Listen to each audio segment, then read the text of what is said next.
Hello, तर आज आपण बनवणार आहे ढोकळा.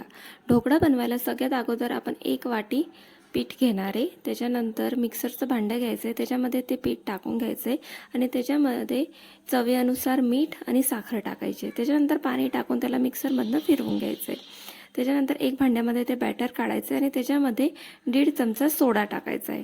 त्याला एक डायरेक्शनमध्ये फिरवून घ्यायचं आहे आणि दुसरं पातेलं घ्यायचं आहे, त्याला तेलाने ग्रीस करायचं आहे आणि हे बॅटर त्याच्यामध्ये ट्रान्सफर करून घ्यायचं आहे आणि त्याला 2-3 वेळेस टॅप करायचं आहे.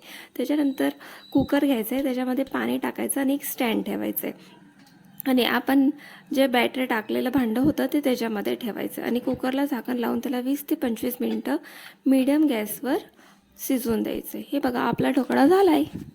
ढोकळ्याला थोडी वेळ गार होऊन द्यायचं आहे, तोपर्यंत आपण त्याचा तडका बनवून घेऊ. तडका बनवायला एक पॅन घ्यायचं आहे, त्याच्यामध्ये तेल टाकायचं आहे आणि मोहरी टाकायची. इकडे जिरं टाकायचं नाही आहे. त्याच्यानंतर एक हिरवी मिरची इकडे मी टाकली आहे. मला जास्त तिखट नको आहे, तुम्हाला तिखट पाहिजे असेल तर तुम्ही जास्त घेऊ शकतात. आणि त्याच्यानंतर कढीपत्ता टाकला आहे, त्याला चांगलं असं तडतडून द्यायचं आहे आणि त्याच्यानंतर आपल्याला ते आपल्या ढोकळ्यावर टाकायचं आहे आणि त्याला आपण सॉससोबत सर्व करायचं आहे. Thank you for watching.